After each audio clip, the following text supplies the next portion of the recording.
ശ്രീനാരായണ പരമഗുരവേ നമഃ.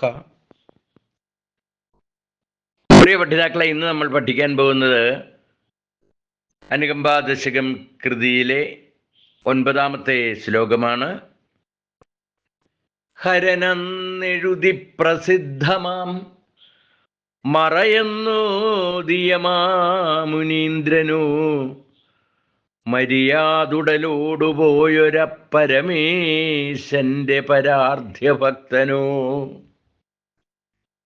ഹരനെഴുതി പ്രസിദ്ധമാം മറയൊന്നോദിയമാമുനീന്ദ്രനു മര്യാദുടലോടുപോയൊരപ്പരമേശന്റെ പരാർധ്യഭക്തനോ.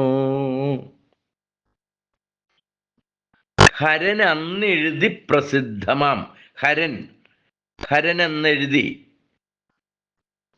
അതായത് താൻ അന്ന് പറഞ്ഞു കൊടുത്തത് സാക്ഷാൽ ശിവഭഗവാൻ നേരിട്ട് വന്ന് എഴുതിയെടുത്ത കാര്യമാണ് ഇവിടെ പറയുന്നത്. പ്രസിദ്ധമാം മറ, പ്രസിദ്ധമായ മറ എന്നാൽ വേദം. ഒന്നോദിയ, ഒന്നു പറഞ്ഞുകൊടുത്ത. ഇവിടെ മറ എന്ന് പറഞ്ഞാൽ വേദം രചിച്ച. പ്രസിദ്ധമാം മറയൊന്നോദിയ, പ്രസിദ്ധമായ വേദം രചിച്ച മാമുനീന്ദ്രനോ. മഹാസിദ്ധനായ മാമുനീന്ദ്രനാണോ ഈ അനുകമ്പ ആണ്ടവൻ.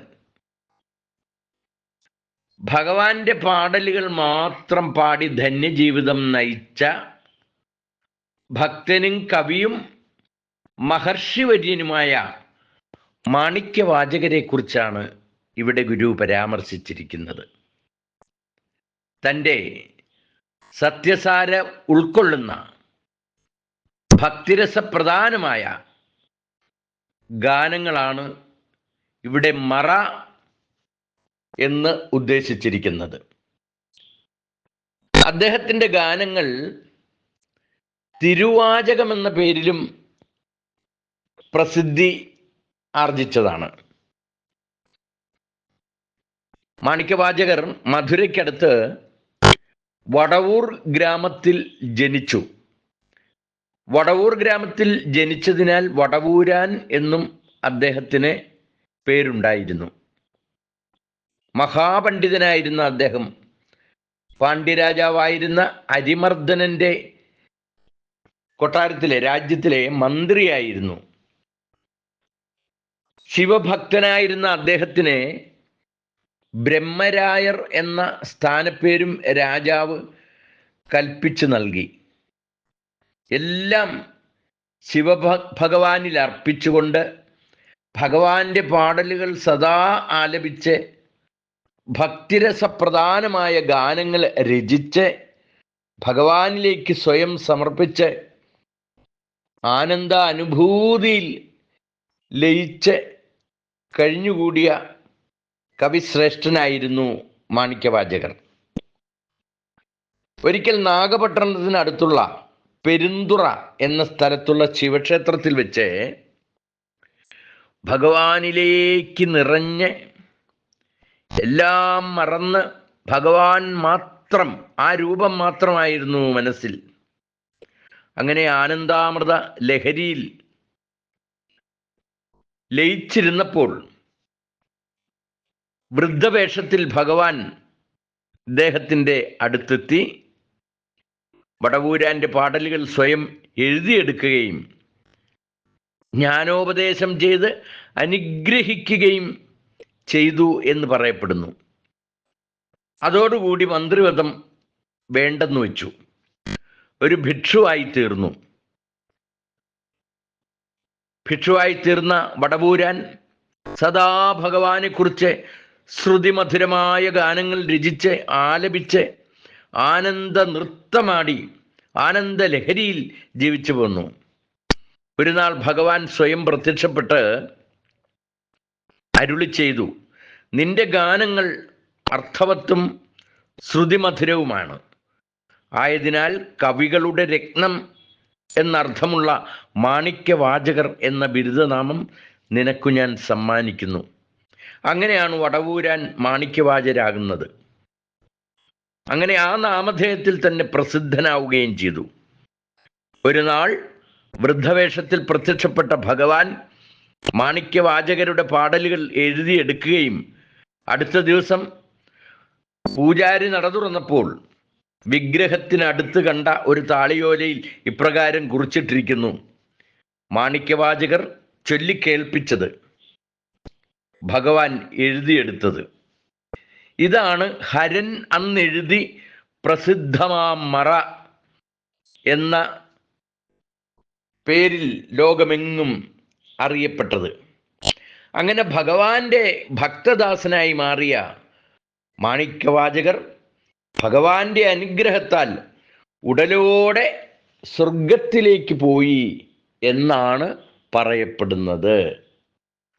എന്തുമായിക്കൊള്ളട്ടെ, ഭഗവാനോടുള്ള ഭക്തിയും ഭഗവാനിൽ പൂർണ്ണമായി അർപ്പിച്ചുകൊണ്ടുള്ള ഒരു ജീവിതവും അതിൻ്റെ പര്യവസാനവുമാണ് ഈ കഥയിലൂടെ നമുക്ക് മനസ്സിലാക്കാൻ സാധിക്കുന്നത്. അതേപോലെ തന്നെ കേരളം ഭരിച്ചുകൊണ്ടിരുന്ന ചേരമാൻ പെരുമാൾ സുന്ദരമൂർത്തി നായനാരെ കേരളത്തിലേക്ക് കൂട്ടിക്കൊണ്ടുവന്ന കഥയാണ് അടുത്തതായി ഇവിടെ പറഞ്ഞിരിക്കുന്നത്. അരുതാ മര്യാദുടലോട് പോയൊര പരമേശൻ്റെ പരാർധ്യഭക്തനോ എന്ന് പറഞ്ഞിരിക്കുന്നത്. അത് സുന്ദരമൂർത്തി നായനാരെ കുറിച്ചാണ്. മഹാഗുരു അനുകമ്പാ ദശകത്തിൻ്റെ 9-ാമത്തെ ശ്ലോകത്തിൻ്റെ അവസാന ഭാഗത്ത് പരാമർശിച്ചിരിക്കുന്ന ഈ കാര്യം പാണ്ഡ്യനാട്ടിൽ ഒരു ബ്രാഹ്മണ കുടുംബത്തിൽ ജനിച്ച സുന്ദരമൂർത്തി നായനാരെ കുറിച്ചാണ്. അടിയുറച്ച ഭക്തനായിരുന്നു. ശിവഭഗവാനിൽ പരിപൂർണമായി അർപ്പിച്ചുകൊണ്ട് ജീവിച്ച കവിയായിരുന്നു. അദ്ദേഹം വിവാഹം കഴിക്കേണ്ടി വന്നു. വിവാഹം കഴിക്കേണ്ടി വന്ന ആ സമയം അടുത്തപ്പോൾ ഭഗവാൻ പ്രത്യക്ഷപ്പെട്ട്, വൃദ്ധവേഷത്തിൽ പ്രത്യക്ഷപ്പെട്ട് സുന്ദരമൂർത്തി നായനാരുടെ വിവാഹം മുടക്കി എന്നാണ് പറയപ്പെടുന്നത്. അതോടുകൂടി എല്ലാം ഉപേക്ഷിച്ച് ഭഗവാനെ മാത്രം ഭജിച്ചുകൊണ്ട് ജീവിച്ചു. ഈ കാലഘട്ടത്തിൽ കേരളം ഭരിച്ചുകൊണ്ടിരുന്ന ചേരമാൻ പെരുമാൾ സുന്ദരമൂർത്തി നായനാരെ കേരളത്തിലേക്ക് കൂട്ടിക്കൊണ്ടുവന്നു എന്നും പറയപ്പെടുന്നുണ്ട്. അങ്ങനെ കൂട്ടിക്കൊണ്ടുവന്ന അദ്ദേഹം തിരുവഞ്ചിക്കുളത്ത് താമസമാക്കി. ശിവകൃതികൾ രചിച്ച് ആലപിച്ച് ഭക്തിയുടെ സാന്ദ്രാനുഭൂതിയിൽ നിറഞ്ഞ് ഭഗവാന്റെ പ്രീതിക്ക് പാത്രമായി വെള്ളാനകളുടെ പുറത്തേറി ഉടലോടെ സ്വർഗത്തിലേക്ക് പോയി എന്ന് പറയപ്പെടുന്നു. എന്തായാലും ഈ കഥകളൊക്കെ ഭഗവത് പ്രസാദം മൂലം വന്നു ചേരുന്ന അനുഗ്രഹത്തിൻ്റെ ഉദാഹരണങ്ങളാണ്. ഇനി നമുക്ക് സാരാംശം കൂടി പഠിക്കാം. ഹരനെന്നെഴുതി പ്രസിദ്ധമാം മറയൊന്നോദിയമാമുനീന്ദ്രനു മര്യാദുടലോടുപോയൊര പരമേശന്റെ പരാർധ്യഭക്തനു. കവിയും ഭക്തവത്സലനും ആയ മാണിക്യവാചകർ ചൊല്ലിക്കൊടുത്ത് സാക്ഷാൽ ശിവഭഗവാൻ നേരിട്ട് പ്രത്യക്ഷപ്പെട്ട് എഴുതിയെടുത്ത പ്രസിദ്ധമായ വേദം, ഈ വേദം രചിച്ച മഹാസിദ്ധനായ മാണിക്യവാചകരാണോ ഈ അനുകമ്പയാണ്ടവൻ? അതോ ജീവിച്ചിരിക്കവേ തന്നെ ഉടലോടെ സ്വർഗത്ത് പോയ ശിവഭക്തനും കവിയും സിദ്ധനുമായ സുന്ദരമൂർത്തി നായനാരാണോ ഈ അനുകമ്പയാണ്ടവൻ എന്ന് ചോദിച്ചുകൊണ്ട് അനുകമ്പാദശകം കൃതിയിലെ 9-ാമത്തെ ശ്ലോകം അവസാനിക്കുന്നു. നന്ദി, നമസ്കാരം.